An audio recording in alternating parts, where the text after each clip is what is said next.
bem-vindo ao nosso canal Experiências Inspiradoras. Eu sou a professora Cláudia Burrâmara e esse é um projeto de extensão da Universidade Federal do Ceará. O nosso objetivo é inspirar vocês a partir da experiência de nossos ex-alunos. E hoje nós estamos aqui com a Valesca e o Aloísio Ramalho. Tudo bom, gente? Tudo bom, Cláudia. Eles têm uma história incrível para contar para vocês. Eles se conheceram na faculdade, casaram na faculdade. Não, casaram durante a faculdade, né? E a filha deles já terminou a administração no semestre passado e foi me orientando. Meu Deus, vocês veem, né, que o tempo anda. Ainda bem que a gente continua bem, né? Então, eles são formados em 2000 e vão contar um pouco da experiência deles hoje já como empresários bem-sucedidos. Gente, um prazer e uma honra muito grande ter vocês aqui. Obrigado, Cláudia. O prazer é meu, eu que agradeço disponibilizar o tempo de vocês, que eu sei que é escasso, né, para estar aqui com a gente. Então, vamos começar me contando um pouco da experiência acadêmica de vocês, assim, como foi, o que você lembra hoje, o que te marcou, Valesca, na tua vida acadêmica, e depois o Aloísio, então, complementa, por favor. Eu entrei na universidade no ano de 93, então eu tinha 17 anos na época, né? E eu quis fazer administração por conta da minha história familiar, né? Meus pais, na verdade, a minha mãe, que foi uma empreendedora nata, né? Então, meu pai é engenheiro químico, hoje aposentado, trabalhava no Denox, e minha mãe dona de casa. E aí ela resolveu que queria fazer roupas para vender. E aí ela comprou uma máquina e ela mesma cortava, costurava e ia vender. Ela fazia tudo, ia vender lá no centro, na Praça dos Leões. E não tinha com quem me deixar em casa, que eu era ainda primeira filha, me levava junto com ela, né? E depois de algum tempo o negócio começou a dar certo, e aí meu pai entrou no negócio junto com ela, viu que estava dando certo e quis também entrar no ramo de confecção junto com ela. E aí eu acho que eles começaram em casa, né? Depois que ele entrou também, eles continuaram em casa. E depois eles montaram uma empresa no Jockey Club, onde era a casa da minha avó. E essa empresa, Cláudia, há uns 10 anos atrás, chegou a ter 600 funcionários. Verdade? Verdade. Muito E grande. aí meu pai se aposentou, né, e se dedicou somente à empresa, então ficaram os dois lá, tiveram a ajuda do meu tio também, que estava na empresa junto com eles. E isso me inspirou a fazer administração, que eu queria trabalhar junto na empresa com eles, né? Então, assim, a minha história de seguir para o lado da administração veio daí. E eu conheci o Aloísio aqui na faculdade, quando eu entrei na faculdade. E logo a gente... dela lá na faculdade. E logo a gente começou a namorar, assim que a gente se conheceu, acho que em março. Foi com 2 meses. Foi amor à primeira vista. Verdade? Foi. Que bacana, que história linda. A gente começou a namorar numa peça no Teatro Zé de Alencar. Eu nem de gostar de peça, eu gostava, mas ela queria ir, aí eu fui. Que bacana. Você sabe que essa história é parecida até com a minha? Porque eu conheci meu marido num teatro e ele também não gostava de peça, mas nesse domingo deu vontade de ir para o teatro. Não sei porquê, lá né, em São Paulo. Pois não é? As coisas que Deus vai colocando no caminho, né? Aloísio, e o seu tempo de faculdade, tirando a parte boa de conhecer a Valesca, me conta um pouco. Assim, parece um pouco com a história por conta desse DNA familiar que existe também, né? A empresa do meu pai é uma empresa histórica, está nessa área têxtil há, se não me engano, mais de 60 anos, né? A Ramalho Têxtil, produzindo redes de dormir. E aí, como a gente se conheceu na faculdade, o histórico era esse de desenvolver as habilidades para poder atuar seguindo a carreira que foi do pai, né? Eu tive também essa vontade de também seguir os mesmos caminhos dele.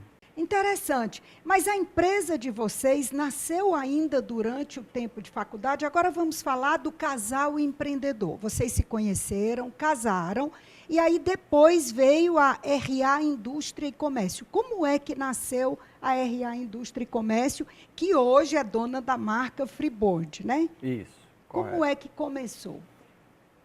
Quando a gente casou, acredito que a gente tinha 2 anos, mais ou menos, de faculdade, ela trabalhando com o pai dela e eu trabalhando lá com meu pai, né? Meu pai e meu irmão também estavam lá. E aí a gente tomou a decisão, não, vamos montar um negócio para a gente. O pai dela foi um grande incentivador disso, né? Ele disse, olha, por que vocês não colocam um negócio para vocês?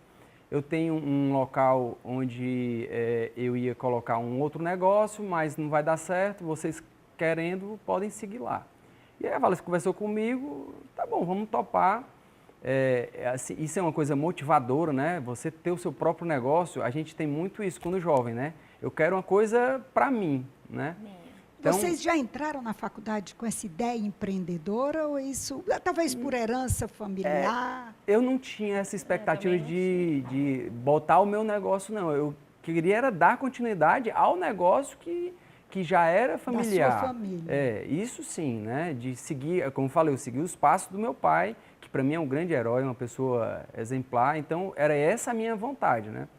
Mas quando a Valesca veio com a proposta, ela e o pai dela, assim que ele veio conversar com a gente, não, vamos topar. E aí a gente já Surgiu tinha... a vontade, né? E a gente já tinha... Despertou, né? Despertou. a ambiência é. toda favorável para isso, a gente seguiu em frente, né? A gente comprou algumas máquinas, eu tinha meu carro, vendi o carro, comprei o carro mais barato para poder ajudar, o pai dela também ajudou bastante com algumas máquinas que tinha lá na confecção que não usava mais, aí ele cedeu para a gente, e aí a gente começa a se virar, né? E aí entra essa questão que eu te falei, do motivador de ser o seu negócio e tal, sua própria empresa. Independência. Independência. Né? O que significa independência. Isso. Agora, hoje, como é a teoria na prática? A empresa nasceu em 96, quer dizer, vocês já têm aí mais de 20 anos de 22 empresa, anos. 22 anos de empresa. Como é a teoria na prática?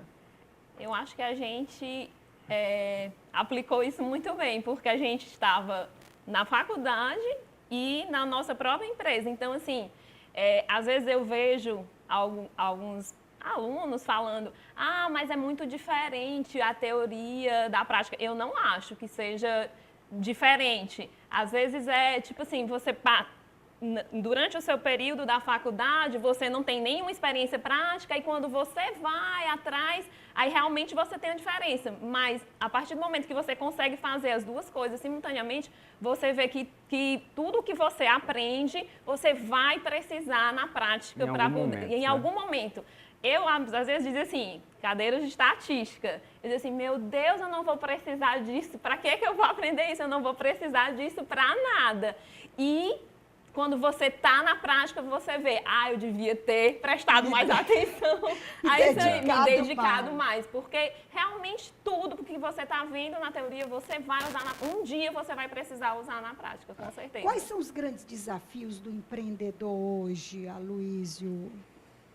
Cláudia, essa pergunta é uma pergunta fácil e difícil e fácil, porque são muitos os desafios. A gente vive em um país onde a insegurança jurídica é enorme.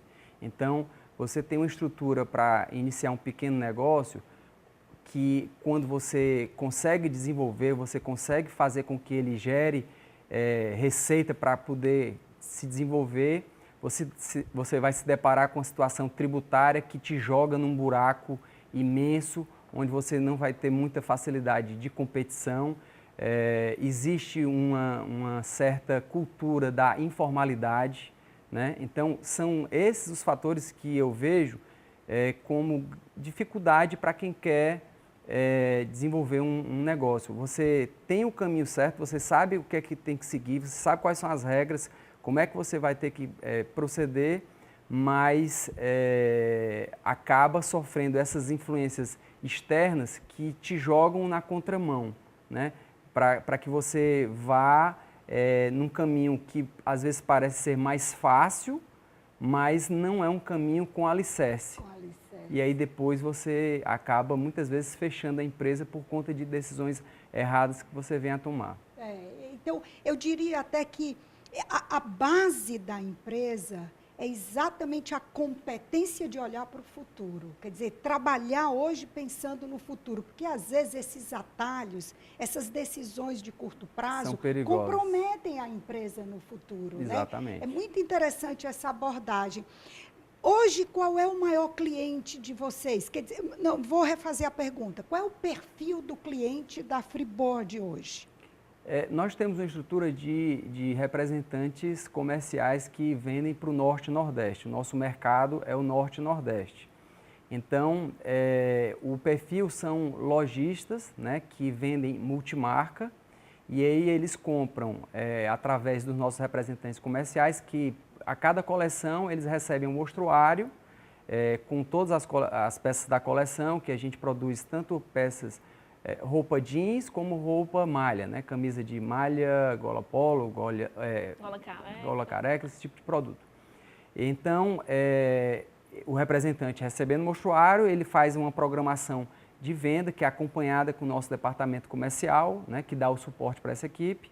E aí, essa é a nossa forma principal de comercialização, mas há um certo tempo a gente já vem começando a trabalhar essa questão do mercado eletrônico, né? Você sabe até o porquê disso aí. Claro, já se atualizaram, né? Valesca, qual é o perfil desse usuário que compra via internet?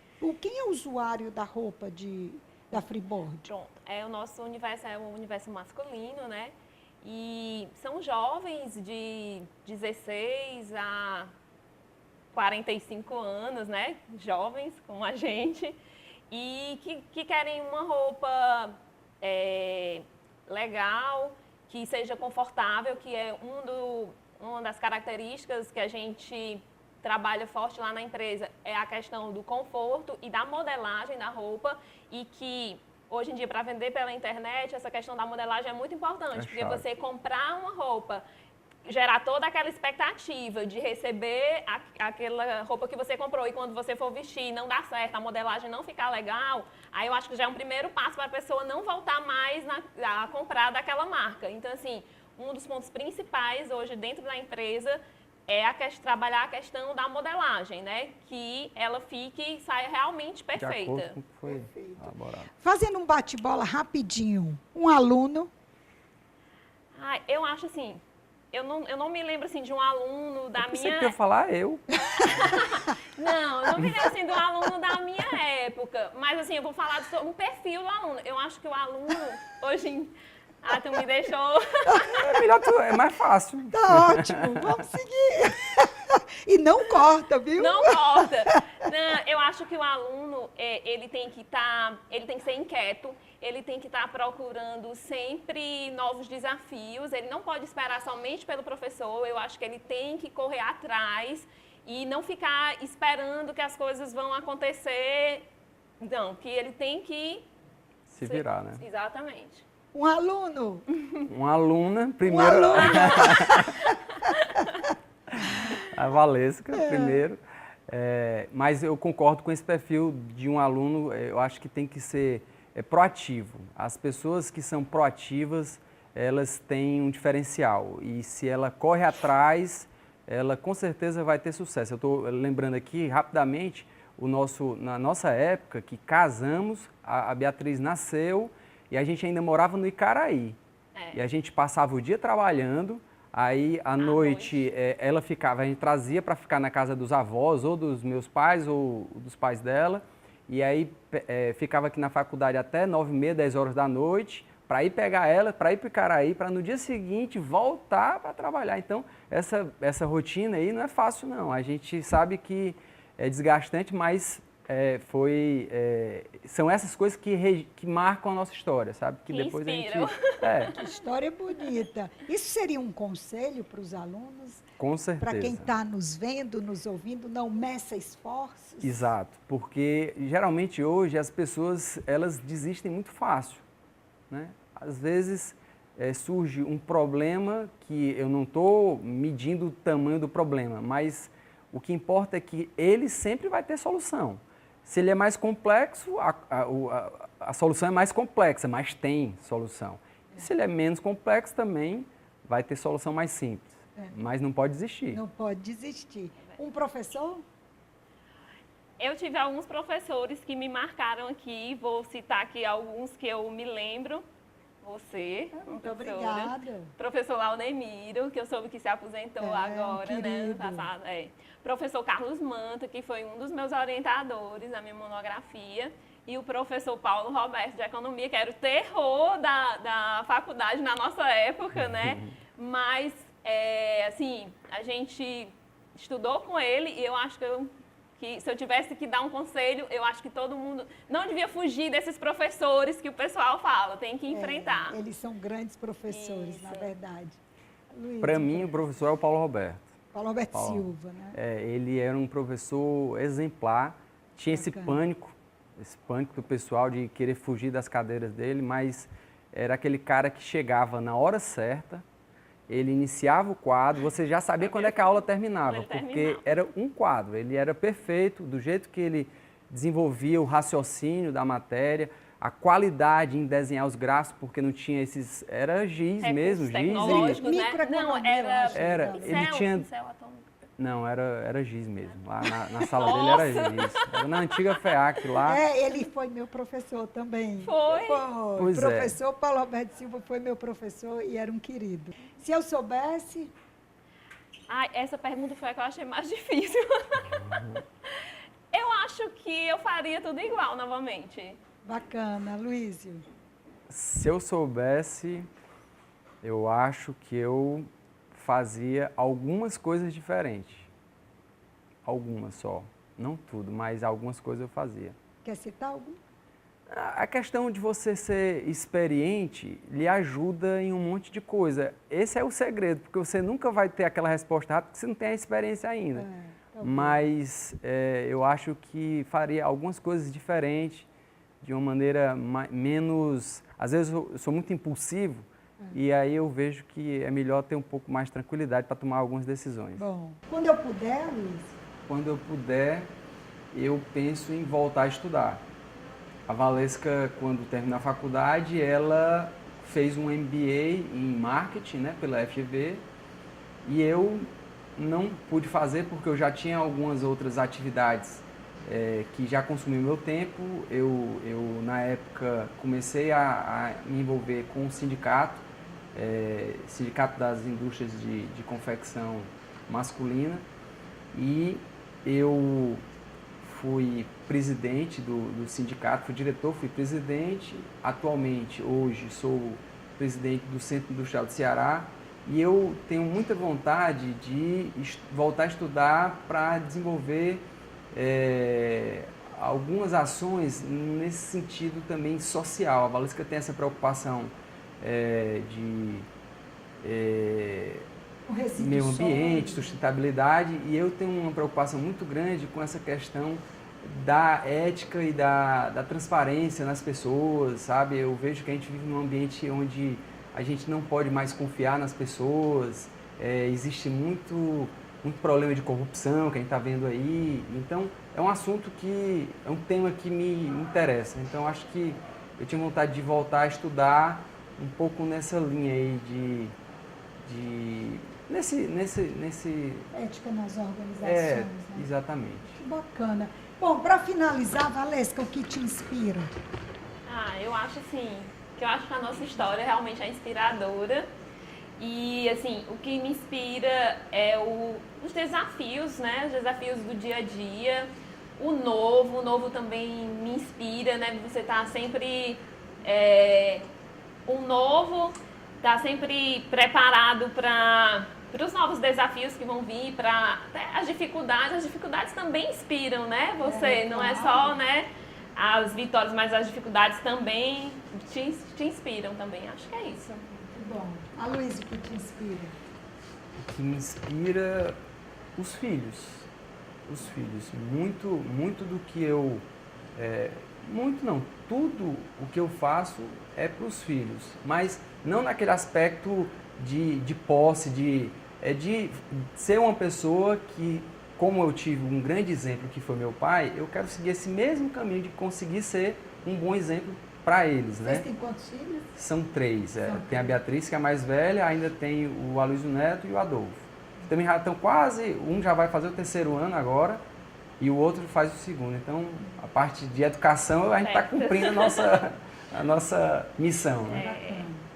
Gente, às vezes eu fico tão encantada com vocês, com as entrevistas, que às vezes eu até esqueço o que é que eu vou perguntar. Eu adorei ouvir vocês. Vocês realmente são uma inspiração.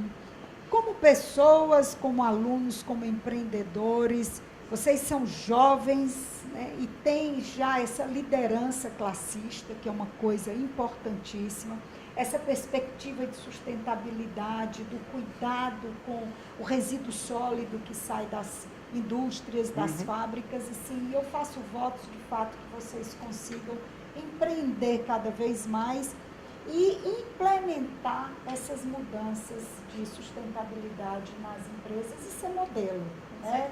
Que isso é o que a gente quer. Obrigada mais uma vez. A gente que agradece. Eu que agradeço, foi uma delícia. Foi ótimo. Se vocês gostaram, como eu gostei, curte, compartilha, se inscreve no nosso canal e espera que venha muita entrevista boa por aí. Obrigada e até a próxima.